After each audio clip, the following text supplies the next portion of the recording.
Halo guys, kembali lagi dengan saya Dr. Gio dan Dokter Tias di Ruang Dokter Hewan.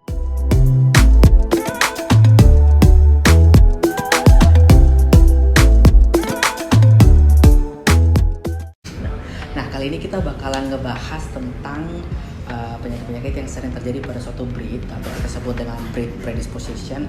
Mungkin teman-teman udah pernah nonton di video yang pertama, itu ada video yang dibahas oleh Dr. Natali tentang breed Maine Coon.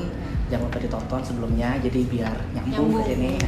Dan di sini kita bakalan sama Dr. Tias bakalan ngebahas tentang salah satu breed pada anjing ya dok ya. Sekarang kita breed apa itu dok? Pada anjing breed Pug. Kalau di Pug sendiri, dok kira-kira masalahnya itu apa aja sih? Yang sering ya, kalau misalnya yang sering itu biasanya dari brachycephalic kompleks namanya. Itu dari struktur muka sama hidungnya yang pernafasannya yang pendek.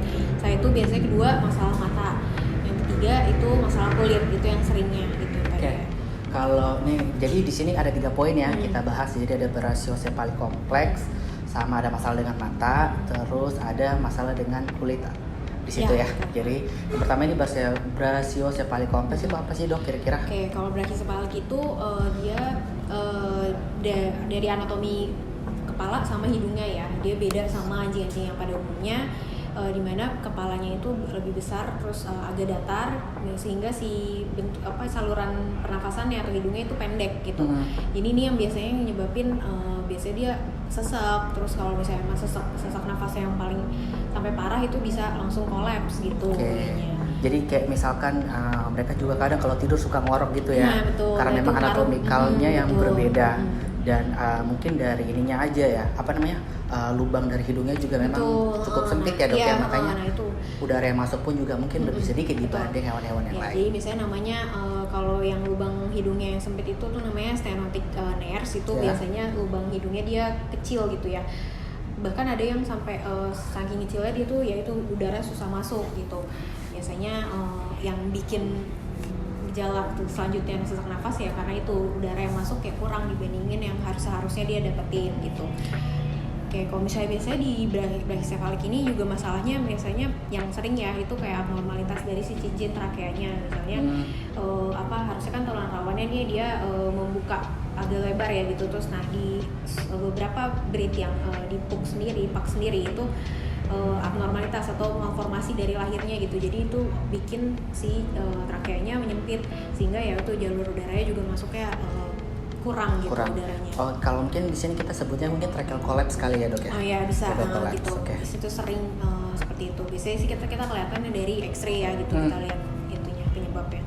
Terus misalnya sering juga nih di Pug sendiri tuh ada kelainan, jadi si langit-langitnya itu lebih panjang gitu, jadi menutupi jalur masuk udara di trakeanya itu yang ke arah trakea itu namanya elongated soft palate. Nah itu kalau ini beberapa aja sih yang aku bahas, yang nggak semuanya. Cuman dari ketiga itu biasanya kalau memang ada kelainan yang udah parah itu biasanya bikin itu sesak nafas yang akut, satu itu kolaps tiba-tiba gitu.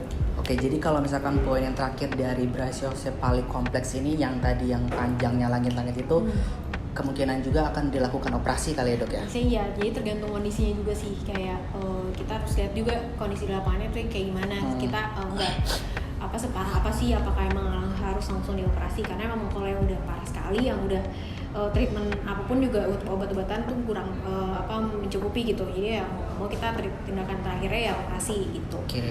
Kalau ada yang mendesak ya emergency gitu.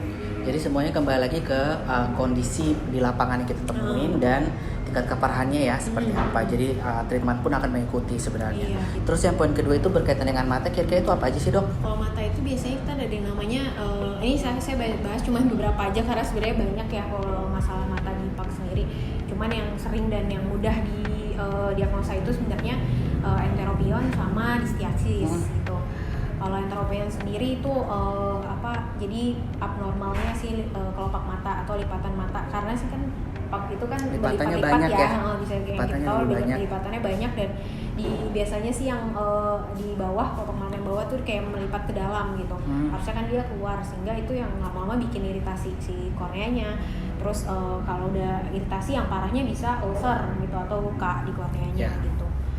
Terus kalau distiasis itu sebenarnya dia pertumbuhan bulu mata ya. Kalau distiasis tuh di bulu mata itu tumbuhnya nggak normal. Jadi adanya tuh kayak di dalam ya, di Jadi tengah-tengah. numbuhnya ke dalam ya. Gitu.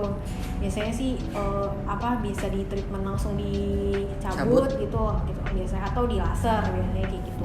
Oke, jadi kalau misalkan masalah pada mata ini memang ada dua tadi, ada entropion sama distiasis. Dimana kalau untuk kedua ini pun secara definisi memang sesuatu yang abnormal terjadi. Dimana kalau distiasis itu memang pertumbuhan bulu mata yang abnormal ke dalam. Terus sama kalau entropion itu lipatan dari kulit bagian mata itu yang lipat ke dalam. Jadi Dan sama-sama aja di dalam. jadi keduanya at the end pun bisa bikin ulkus atau luka pada kornea. Betul sekali, ya. Terus yang poin yang ketiga itu apa, Dok? Yang ketiga Terakhir itu tuh kulit ya, masalah kulit ya, sering banget tuh kita temuin di pak sendiri. Nah kalau kulit ini kaitannya sama alergik dermatitis atau atopi bisa dibilang gitu. Nah ini penyebabnya juga ya banyak. Biasanya kalau di pak itu emang agak sensitif ya kulitnya, jadi dia alergi pada lumayan banyak faktor gitu. Misalnya kalau misalnya di alergi sendiri ada di pak itu seringnya alergi ke lingkungan, atau misalnya kayak debu atau yang dihirup sama dia ya gitu, atau alergi makanan gitu. Jadi zat-zat makanan yang nggak bisa dia terima itu menimbulkan reaksi alergi. Biasanya sih di kulitnya jadi kayak gatal-gatal atau rontok gitu bulunya, atau merah-merah gitu misalnya, beruntusan lah kayak gitu. Oke, jadi sebenarnya sih kalau misalkan alergi itu memang bisa beragam ya, cuman tergantung bagaimana kita mendiagnosa atau mencari tahu untuk menemukan diagnosanya kita alerginya. Karena kalau misalkan alergi, setahu saya itu ada 3, alergi dari makanan, terus ada alergi lingkungan sama alergi gigitan kutu. Tapi kalau mostly mungkin lebih kepada alergi makanan sama lingkungan ya. Maupun nggak menutup kemungkinan dia juga alergi terhadap gigitan kutu. Cuman yang seringnya sih itu. Itu. Jadi kalau misalkan untuk alergi pun treatmentnya seperti apa itu, Dok? Ya, treatmentnya itu kita harus kembali lagi ya, kita harus tahu dulu penyebab dia alerginya itu apa, yang bikin alergi itu apa. Baru kita mungkin kalau memang nggak mau tes alergen tes, atau kita eliminasi lah gitu. Jadi misalnya kalau makanan, mungkin makanannya yang harus diganti gitu. Terus kalau misalnya lingkungan mungkin harus di asesmen lagi ya nih, ini lingkungannya cukup bersihkah, atau mungkin ada tambahan bahan kimia baru misal di daerah itu, atau wangi-wangian yang dia kurang suka gitu. Jadi kayak gitu sih biasanya. Oke, jadi sebenarnya sih kalau untuk teman-teman yang melihara pak, mungkin itu beberapa kelainan, hal yang penting yang perlu diketahui biar kalau kita melihara pak itu kita nggak kaget kayak gitu. Jadi mungkin yang bisa aku simpulkan di sini ada 3 poin yang dibahas sama Dr. Tias. Yang pertama itu brachycephalix kompleks, di mana ini berhubungan dengan pernafasan, problem-problem yang berhubungan dengan pernafasan, baik itu di trakeal ataupun di jalan pernafasannya dia ataupun di hidung seperti itu.